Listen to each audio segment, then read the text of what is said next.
दोस्तों,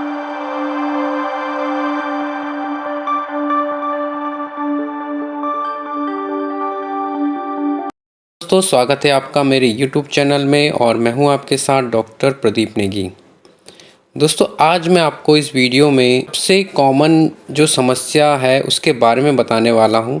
जैसे कि आजकल हेल्थ इश्यूज़ जो चल रहे हैं बहुत ज़्यादा कॉमन आपको देखने को मिलेगा। महिलाओं में थायराइड की समस्या हो जाती है, बच्चों में जो ग्रोथ डेवलपमेंट है उनके दांत टाइम से नहीं आते, लेट वॉकिंग चलती है, तो ये भी बहुत ज़्यादा कॉमन हो गया है। उसके बाद जैसे बीपी शुगर, ये भी आप देख सकते हैं लगभग 10 में से 5 लोग तो इसी बीमारी जो मोस्ट कॉमन बीमारी है इससे ग्रसित हैं। आपने देखा होगा कि फैमिली में कोई ना कोई मेंबर इस बीमारी से सफ़र कर रहा होता है। आज के समय में जहां हमारा अनियमित खान पान, बिगड़ी हुई लाइफस्टाइल के चलते बड़ी तादाद में ये जो समस्या है वो देखी जा रही है। जी हाँ दोस्तों, मैं बात करने वाला हूँ इस वीडियो में फैटी लीवर डिजीज़ के बारे में। फैटी लीवर के बारे में हम बहुत सारी जानकारियाँ मैं आज आपको इसमें दूंगा। फैटी लीवर क्या होता है, ये कितने प्रकार का होता है और फैटी लीवर डिजीज़ होने के रिस्क जो है वो किन किन लोगों को ये ज़्यादा हो सकता है, और यदि आपको फैटी लीवर अगर आपको डायग्नोस हो गया है तो वो कौन कौन सी ऐसी होम्योपैथिक मेडिसिन है जिसको रेगुलर यूज़ करने से आप इस फैटी लीवर्स की डिज़ीज़ से हमेशा छुटकारा पा सकते हैं। साथ ही साथ फैटी लीवर की जो प्रोग्रेस है वो आप रोक सकते हैं। जैसे ग्रेड 1 में अगर आपको है तो ग्रेड 2 में जाने से आप रोक सकते हैं, उसको हेल्दी लीवर कर सकते हैं। ग्रेड 3 में है तो उसको भी रिवर्स कर सकते हैं। तो इसी तरह जो हेपेटाइटिस हो गया है वो भी आपका रिवर्सिबल कंडीशन। इस वीडियो में मैं आपको हेल्दी लीवर होने के कैसे आप कर सकते हैं अपने लीवर को स्वस्थ, वो भी मैं जानकारी दूंगा। वीडियो शुरू करने से पहले दोस्तों आपसे गुजारिश है कि आप मेरे वीडियो को पूरा देखिए। साथ ही अगर आप मेरे चैनल में नए हैं तो मेरे चैनल को सब्सक्राइब करना ना भूलें, क्योंकि बहुत सारी ऐसी वीडियोज़ इस चैनल में मैं लाने वाला हूँ जो आपके लिए हेल्थ बेनिफिट्स ला सकती है। चलिए बात करते हैं बिना कुछ समय गंवाए फैटी लीवर के बारे में और इसके होम्योपैथिक क्या ट्रीटमेंट हैं, क्या मेडिसिन्स हैं, उन सब के बारे में। तो दोस्तों, फैटी लीवर के बारे में जानने से पहले हम थोड़ा लीवर के बारे में जान लेते हैं। तो जो लीवर है दोस्तों वो हमारे राइट साइड एब्डोमेन में होता है, राइट हाइपोकॉन्ड्रिक रीजन जिसे हम कहते हैं, और ये लार्जेस्ट बॉडी ऑर्गन है, इंटरनल ऑर्गन हमारे पेट में, जो कि एक वेज शेप्ड ग्लैंड होती है। साथ ही सबसे बड़ी ग्लैंड भी इसको कहा जाता है और अपर राइट एब्डोमेन में थोड़ा रहती है ये।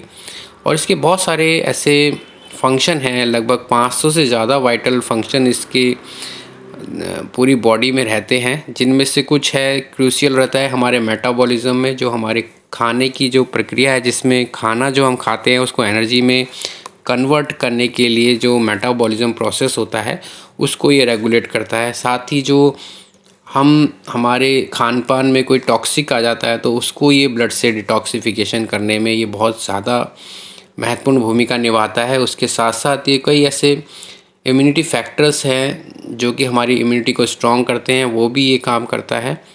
उसके साथ साथ न्यूट्रिशन स्टोरेज में इसका बहुत अच्छा योगदान है। बहुत सारे ऐसे मिनरल्स और विटामिन्स हैं जिनको ये स्टोर करता है, और इन सभी को मिला के लगभग 500 से ज़्यादा जो इसके कार्य हैं वो हमारे शरीर के लिए बहुत इम्पॉर्टेंट ऑर्गन इसलिए बन जाता है।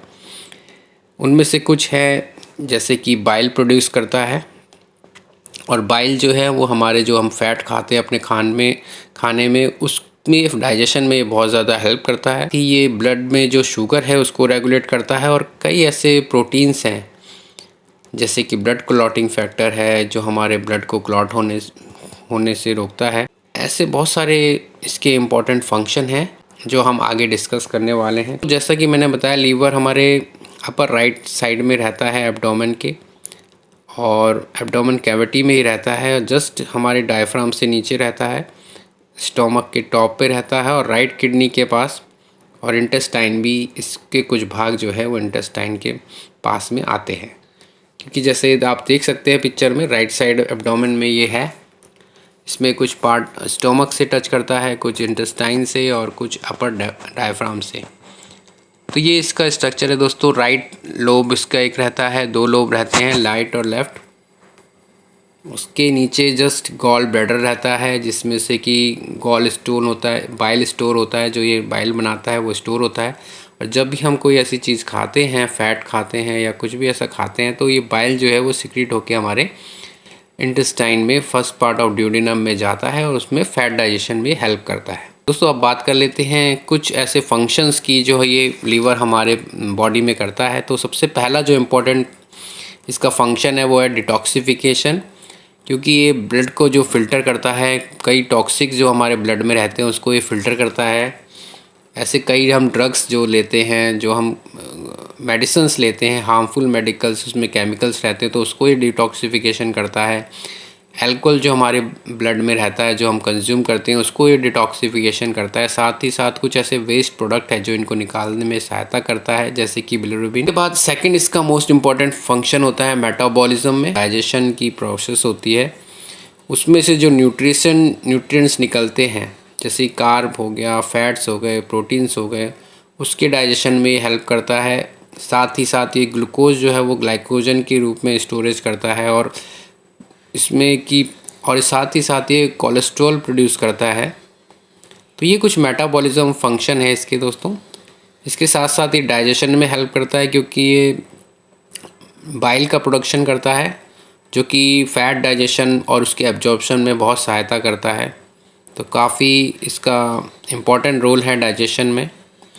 इसके साथ ही ये कुछ सिंथेसाइज करता है प्रोटीन्स लाइक एल्बुमिन, जो हमारे लिए बहुत इम्पॉर्टेंट है। इसका जो नेक्स्ट फंक्शन है वो है स्टोरेज। कई ऐसे महत्वपूर्ण विटामिन्स होते हैं और मिनरल्स होते हैं, जैसे आयरन और ग्लाइकोजन, ये इनको स्टोरेज करने में बहुत सहायता करता है। इसके साथ ही इम्यूनिटी में बहुत अच्छा काम करता है। इसके कफलर सेल्स जो होते हैं इसके ऑर्गन में, वो फाइट करते हैं पैथोजन से, जो फॉरेन पार्टिकल्स, फॉरेन बॉडीज़ होती है, उनको मारने में सहायता करती है। तो एक इम्यूनिटी में बहुत अच्छा रोल इसका रहता है दोस्तों। इसके साथ ही आपने देखा होगा ये दूसरे ऑर्गन से इसलिए डिफरेंट है क्योंकि इसका एक स्पेशल फीचर है रीजनरेशन का। मतलब इसका अगर कुछ पार्ट ख़राब भी हो जाता है तो ये इसके अंदर एक ऐसी क्षमता है जो अपने पार्ट को न्यू जनरेट कर लेता है। जैसे आपने देखा होगा जो लिजर्ड होती है उसकी अगर टेल कट जाती है किसी तरह से तो उसको वो रीजनरेट कर लेती है। तो इसी तरह से लीवर का एक फंक्शन होता है, बहुत यूनिक फंक्शन है। अगर आपका कुछ पार्ट 50%, 60%, 70% तक अगर पार्ट लीवर का ख़राब भी हो जाता है, लेकिन तो ये इसके अंदर एक प्रोसेस है कि ये अपने आप को रीजनरेट करके दोबारा नया ऑर्गन बन जाता है। अब हम जान लेते हैं कि फैटी लीवर की समस्या जो है वो किसे कहते हैं। जैसे कि नाम से ही पता चल रहा है कि लीवर में फ़ैट यदि इकट्ठा होने लग जाता है, मेडिकली अगर हम देखें तो अगर लीवर की जो वेट है उसका 5% या उससे अधिक फ़ैट अगर लीवर में एक्यूमुलेट होने लगता है तो उसको हम फैटी लीवर कहते हैं। जैसे कि आप पिक्चर में देख सकते हैं, ये हेल्दी, ऊपर जो है हेल्दी लीवर है और उसका जो क्रॉस सेक्शन है उसमें लीवर सेल्स दिखाई दे रहे हैं जो कि हेल्दी लीवर सेल्स है। तो जब लीवर में 5% से ज़्यादा, उसके वेट से 5% से ज़्यादा अगर फैट डिपॉजिट होने लगे तो लीवर सेल्स के बीच में ये फैट सेल्स आ जाते हैं। हेल्दी लीवर होता है दोस्तों वो 1.4 से लेके 1.8 kg जो मैन में पाया जाता है और वुमेन में 1.2 से लेके 1.5 किलो तक इसका जो वज़न है लीवर का वो पाया जाता है। तो जब भी अगर फैट डिपॉजिट होने लगता है तो लीवर जो है वो 2 किलो से अगर ऊपर हो जाता है तो उसे हम फैटी लीवर कहते हैं। और ये ज़्यादातर 2 प्रकार की होती हैं, एक non alcoholic fatty liver disease कहते हैं और सेकंड जो है वो अल्कोहलिक फैटी लीवर डिजीज़। तो जैसा कि हम देख सकते हैं non alcoholic fatty liver disease जो है वो ऐसे लोग हैं जो कि अदर देन अल्कोहल, अगर वो अल्कोहल कंज्यूम ना भी करते हों तो भी उन्हें फैटी लीवर डिजीज़ हो जाता है, जिसको हम non alcoholic fatty liver disease कहते हैं। और जो दूसरा इसका फॉर्म है वो अल्कोहलिक फैटी लीवर डिजीज़ है, यानी जो लोग अल्कोहल बहुत ज़्यादा कंज्यूम करते हैं उनको फैटी लीवर डिजीज़ हो जाती है, उनको उनके लीवर में फ़ैट डिपॉजिट होने लगता है, जिसे हम अल्कोहलिक फैटी लीवर डिजीज़ कहते हैं।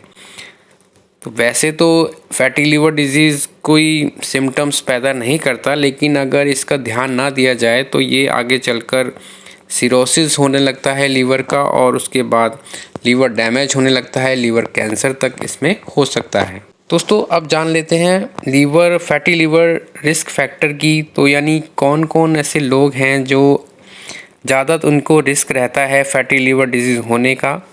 तो सबसे पहले जो आता है वो है ओबेसिटी, यानी जिन्हें ज़्यादा मोटापा रहता है, ऐसे लोग बहुत ज़्यादा मोटापे से सफ़र कर रहे हैं तो उनको अधिक चांसेस होते हैं फैटी लीवर डिजीज़ डेवलप होने के। टाइप 2 डायबिटीज़, तो ऐसे लोग में जिनमें फैटी लीवर होता है तो उसमें डायबिटीज़ के चांसेस बहुत ज़्यादा बढ़ जाते हैं, क्योंकि लीवर में जो लीवर सेल्स हैं उनमें फ़ैट डिपॉजिट अगर होने लगेगा, इंसुलिन अब्जॉर्ब नहीं हो पाती, जिसके कारण जो शुगर कन्वर्ट नहीं हो पाता और उसकी वजह से जो है हमारा जो शरीर है, जो पैनक्रियास है, वो बहुत ज़्यादा इंसुलिन बनाने लगता है। और एक बार ऐसा आता है अगर वो इंसुलिन ज़्यादा बनाता रहेगा तो इंसुलिन रेजिस्टेंस हो जाता है हमारे शरीर का, यानी जो सेल्स हैं उसमें इंसुलिन जाना बंद हो जाता है। इस कंडीशन को हम इंसुलिन रेजिस्टेंस कहते हैं, जिसकी वजह से जो है अगर आपको फैटी लीवर है तो हो सकता है आपको डायबिटीज़ आगे चल के चांसेस हो जाए। और जिनको ये टाइप 2 डायबिटीज़ होता है उनमें ज़्यादा चांसेस होते हैं फैटी लीवर पाए जाने के। इसके साथ साथ हाई ब्लड प्रेशर उन लोगों को ज़्यादा होता है जिनमें कोलेस्ट्रॉल, अगर देखा जाए जो फैट डिपॉजिट है वो आर्टरीज़ में अगर चला जाता है तो वहाँ पे ये ब्लॉकेज करने लगता है, जिसकी वजह से जो आर्टरीज़ हैं जहाँ से ब्लड फ्लो होता है वो नैरोज हो जाती हैं, उसकी वजह से हाई ब्लड प्रेशर हो जाता है। तो ऐसे लोग जिनमें हाई बीपी की समस्या रहती है, उच्च रक्तचाप रहता है, उनमें बहुत ज़्यादा चांसेस होते हैं फैटी लीवर डिजीज़ होने के। इसके साथ साथ ही लिपिड एबनॉर्मलिटीज़, जैसे कि जो ज़्यादा फैटी फूड खाते हैं, जो ज़्यादा तला भुना चीज़ें खाते हैं, तो उनमें ट्राइग्लिसराइड और टोटल कोलेस्ट्रॉल, उनका जो प्रोफाइल है बैड कोलेस्ट्रॉल का, वो ज़्यादा बढ़ा रहता है। तो उन कंडीशन में मोटापा उनके रहता है, तो उस वजह से भी उनके चांसेस हैं उनमें फैटी लीवर पाए जाने के। अब बात कर लेते हैं फैटी लीवर कितने प्रकार का होता है। तो फैटी लीवर डिजीज़ मेनली 2 प्रकार की होती हैं, जैसे मैंने बताया था। एक अल्कोहलिक फैटी लीवर डिजीज़ होती है और एक non alcoholic fatty liver disease कहते हैं।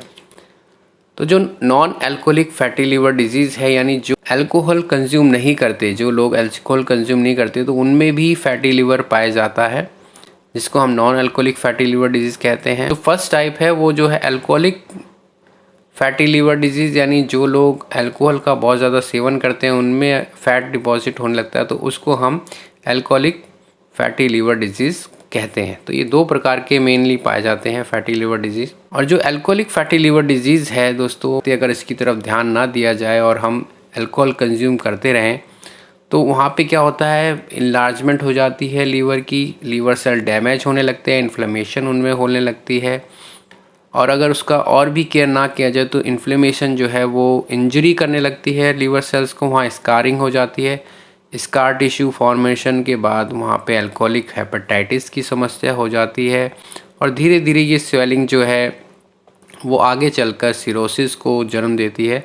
उसके बाद लीवर डैमेज भी हो सकता है और लीवर कैंसर की शिकायत भी हो सकती है। हेपेटाइटिस की वजह से उनमें फीवर आ सकता है, नौजिया हो सकती है, वॉमिटिंग हो सकती है, बेली पेन उनको हो सकता है, इवन जॉन्डिस की समस्या उनको हो जाती है।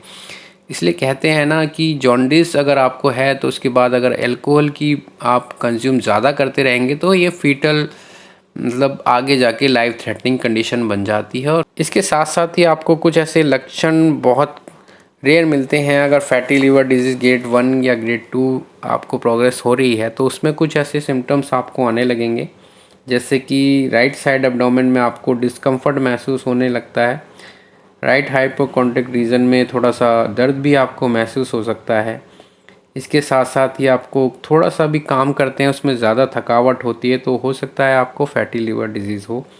इसके साथ साथ ही आप कुछ भी खाना खाते हैं ब्लॉटेड एब्डोमेन आपका हो जाता है, बहुत ज़्यादा हैवीनेस आपको रह जाती है, गैस फॉर्मेशन आपको होने लगती है, इंडाइजेशन आपको होने लगता है। तो ये कुछ ऐसे लक्षण हैं जो कॉमनली फैटी लीवर डिजीज़ में देखे जाते हैं। और अगर आपको ये डिजीज़ जो फैटी लीवर डिजीज़ है ग्रेड 1 और ग्रेड 2 और ग्रेड 3 अगर ऐसे प्रोग्रेस होती जा रही है तो आपके जो सिम्टम्स हैं वो और ज़्यादा वर्स हो सकते हैं। आपको नौजिया फीलिंग हो सकती है, वॉमिटिंग आपको हो सकती है, खाना खाने का मन नहीं करेगा, लॉस ऑफ एपेटाइट आपको हो जाएगी, इसके साथ साथ वेट लॉस आपको होने लगेगा और एब्डोमेन में जो है बहुत ज़्यादा पेन आपको रहने लगेगा। राइट साइड में येलोइशनेस आपको हो जाएगी क्योंकि जॉन्डिस आपको हो जाएगा, बिलिरुबिन की मात्रा जो है ब्लड में बहुत ज़्यादा हो जाएगी और इसके साथ साथ आपको एक्सट्रीम टायर्डनेस और मेंटल कन्फ्यूज़न आपको होने लगेगी, वीकनेस आपको होने लगेगी और डार्क रेड आपका यूरिन अगर रहता है तो आपको समझ जाना चाहिए कि जो फैटी लीवर डिजीज़ है वो प्रोग्रेसिव स्टेज में है। जैसा कि मैंने बताया, अगर आपको लीवर डिजीज़ प्रोग्रेस हो रही है यानी और वर्सन हो रही है तो उसमें क्या ऐसे सिम्टम्स आपको देखने को मिलते हैं। तो उसमें अगर लीवर में इन्फ्लेमेशन आ जाती है तो उसमें आपको एब्डोमेन ब्लोटिंग होने लगेगी, इवन जो आपके हाथ पैर हैं उनमें स्वेलिंग आपको होने लगती है, जॉन्डिस की समस्या हो जाएगी, आपको डार्क यूरिन आपको आने लगता है, साथ ही स्किन रैशेज़ आपको होने लगेंगे और उसके साथ साथ मेंटल कन्फ्यूजन बहुत ज़्यादा सीवियर केसेस में आपको देखने को मिलता है। तो ये तो थे सिम्टम जिससे हम पता लगा सकते हैं, लेकिन कुछ ऐसे डायग्नोसिस होते हैं जिससे कि हम कंफर्म कर सकते हैं कि हमें फैटी लीवर डिजीज़ है या नहीं और हमें कब अपनी डायग्नोसिस करानी चाहिए। तो अगर आपको ये लक्षण अब जो हमने बताए वो लक्षण दिखते हैं तो आपको एक अल्ट्रासाउंड ज़रूर कराना चाहिए होल एब्डोमेन का, जिसमें कि हमारे जितने भी एब्डोमेन ऑर्गन है उनकी स्थिति पता चल जाती है। इसके साथ साथ ही लीवर फंक्शन टेस्ट में आपको SGOT SGPT जो एंजाइम है वो अगर आपकी वैल्यू बढ़ी हुई आती है नॉर्मल वैल्यू से तो आपको समझ जाना चाहिए कि लीवर में कहीं ना कहीं प्रॉब्लम आपको आ रही है। इसके साथ साथ ही हम अगर देखना चाहें कि फ़ैट हमारे लीवर में कितना है तो हम फाइब्रो स्कैन भी करा सकते हैं, जिसमें कि पता चल जाता है कि जो हमारा फैटी लीवर है वो कौन सी ग्रेड में है। अब जान लेते हैं कि अगर हम कुछ ऐसे प्रिवेंशन अगर आप कर लें तो फैटी लीवर जो है वो आपको हेल्दी हो सकता है और साथ ही ऐसी फैटी लीवर डिजीज़ हो ही ना, ऐसी कौन सी प्रिवेंशन हम करें। तो इसमें आपको अगर आपका सबसे पहला जो कॉज था फैटी लीवर का ओबेसिटी थी, जिसमें कि मोटापा आपका पहला कारण है, तो अगर आप अपनी हाइट के अकॉर्डिंग अपना वेट रखते हैं आपको फैटी लीवर होने के चांसेस बिल्कुल कम हो जाते हैं। साथ ही अगर आपको फैटी लीवर ग्रेड 1 ग्रेड 2 है तो वो रिवर्सिबल भी होता है वेट लॉस करने के बाद, क्योंकि फ़ैट रिड्यूस हो जाएगा। फ़ैट रिड्यूस के बहुत सारे आप डाइट आप कर सकते हैं, एक्सरसाइज आप कर सकते हैं, वॉकिंग कर सकते हैं, जिसमें कि बहुत ज़्यादा फ़ैट टूटता है, आपको पर्सपिरेशन आती है, तो ऐसी फ़िज़िकल एक्सरसाइज आप कर सकते हैं, डेली वॉकिंग आप कर सकते हैं। और हाँ, सबसे इम्पॉर्टेंट है अल्कोहल। अगर आप अल्कोहल अवॉइड करते हैं कम्प्लीटली तो ये भी फैटी लीवर को रिवर्सिबल हेल्दी लीवर में कन्वर्ट कर सकता है। उसके साथ साथ शुगर एक बहुत बड़ा कारण है, जैसे डायबिटिक मेलाइटिस का एक कारण होता है। अगर आप इसमें अपनी डाइट में थोड़ा सुधार कर लें, उसमें शुगर जो है वो रिड्यूस कर दें, फ्राइड फूड ना खाएं, रिफाइंड फूड्स ना खाएं, पैकेट के फूड्स ना खाएं, तली हुई भुनी हुई चीज़ें, ये सब चीज़ें अवॉइड कर दें तो आपका लीवर जो है वो हेल्दी हो जाता है। इसके साथ साथ ही हमने देखा है कि फ्रूट्स और वेजिटेबल्स और होल ग्रेन्स, ये सारे जो डाइट हैं ये हमारे फैटी लीवर को सही करने के लिए बहुत इम्पॉर्टेंट रोल प्ले करते हैं। और इसके साथ साथ अपने डायबिटिक और कोलेस्ट्रॉल की जांच भी रेगुलर मॉनिटरिंग करते रहिए। दोस्तों, आप बात कर लेते हैं सबसे इम्पॉर्टेंट फंक्शन की, यानी होम्योपैथिक मेडिसिन्स के बारे में।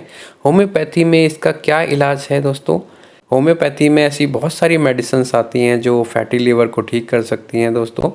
इवन हेपेटाइटिस को भी ये बहुत जल्दी ठीक करती हैं। 5-6 दवाइयों का अर्क होता है जिसे हम लीवोकॉम कहते हैं। लीवोकॉम सॉल्यूशन के साथ में जॉन्डिला सिरप देखा गया है। जॉन्डिला सिरप अगर हम उनको देते हैं तो बहुत जल्दी नॉर्मल लीवर में कन्वर्ट हो जाता है और बहुत अच्छे रिजल्ट्स इसके देखे गए हैं जॉन्डिला सिरप के। अगर इसके साथ साथ मैं अपनी होम्योपैथिक दवाई के साथ अगर ये जॉन्डिला देता हूँ तो बहुत अच्छे रिजल्ट्स मैंने पाए हैं दोस्तों। ये लाइकोपोडियम 30 या 200 पोटेंसी में मिलती है। ये दवाई भी बहुत अच्छी है। अगर आपको राइट साइड एब्डोमेन में बहुत ज़्यादा पेन होता है, फैटी लीवर आपका आया है और ब्लॉटेड एब्डोमेन आपको रहता है, इंडाइजेशन की प्रॉब्लम रहती है, बहुत ज़्यादा गैस आपको बनती है, तो अक्सर मैंने देखा है कुछ कॉन्स्टिट्यूशन रेमेडी है लाइकोपोडियम की, उसको अगर आप मैंने अपनी दवाई के साथ दिया है तो बहुत अच्छे रिजल्ट्स इसमें देखे गए हैं। तो लाइकोपोडियम 30 की 2-2 बूंद दिन में 3 बार आप लेंगे। है जो राइट साइड में जिनको पेन रहता है, एब्डोमेन ब्लॉटेड रहता है, यूरिन में अगर डार्क कलर का यूरिन आपको आता है तो लाइकोपोडियम की 30 पोटेंसी की 2-2 बूंद दिन में 3 बार लोगे तो उसमें भी बहुत अच्छे रिजल्ट्स आपको देखने को मिलते हैं। इसके साथ ही फॉस्फोरस एक कॉन्स्टिट्यूशन रेमेडी है 30 पोटेंसी की। ये उन लोगों में बहुत अच्छा काम करती है जिनका फैटी लीवर है और ज़्यादातर देर रात में खाना खाते हैं, भूख बहुत जल्दी इनको लगती है, ठंड बहुत ज़्यादा लगती है। इसके साथ ही तीसरी जो मेडिसिन है नक्स ओमेगा 30 और 200, ये भी बहुत अच्छा एक पॉलीक्रस रेमेडी है, यानी इंटरनल ऑर्गन के लिए बहुत ज़्यादा, अलग अलग ऑर्गन में ये बहुत अच्छा काम करती है। और ऐसे आजकल की लाइफस्टाइल जैसे होगी, हम दिन में सोते हैं रात में जागते हैं, तो उस कंडीशन के लिए भी नक्स ओमेगा बहुत अच्छी मेडिसिन है दोस्तों। साथ ही ऐसे पेशेंट जो दिन रात काम करते रहते हैं, बहुत ज़्यादा अल्कोहल कंज्यूम करते हैं, तो उनमें भी नक्स ओमेगा बहुत अच्छा काम करती है दोस्तों। तो दोस्तों ये थी जानकारी फैटी लीवर के बारे में, उसके होम्योपैथिक ट्रीटमेंट के बारे में। आपको कैसे लगी लाइक शेयर एंड कमेंट ज़रूर कीजिएगा दोस्तों, और साथ ही मेरे चैनल को सब्सक्राइब करना ना भूलें। आगे आने वाली बहुत सारी ऐसी हेल्थ बेनिफिट्स की वीडियोस आपके लिए मैं लेके आऊँगा जो आपके लिए बहुत इफ़ेक्टिव और बहुत बेनिफिटली हो सकती है। तो यदि आप भी किसी डिजीज़ से परेशान हैं और बहुत जगह इलाज करा के आप थक चुके हैं, तो एक बार ज़रूर मुझसे कंसल्ट कीजिए, ऑनलाइन भी और ऑफलाइन भी अगर आप आ सकते हैं। मैं दिल्ली NCR में मेरा क्लिनिक है, और साथ ही आप ऑनलाइन मेडिसिन्स भी आप मंगवा सकते हैं। अपनी रिपोर्ट आप मुझे भेज सकते हैं मेरे दिए हुए नंबर, व्हाट्सएप नंबर पे। तो दोस्तों ये थी मेरी जानकारी फैटी लीवर के बारे में। आपको कैसी लगी आप ज़रूर मुझे बताइएगा। अब आपसे अगली मुलाकात मेरी नेक्स्ट वीडियो में होगी, तब तक के लिए मुझे इजाज़त दीजिए। धन्यवाद।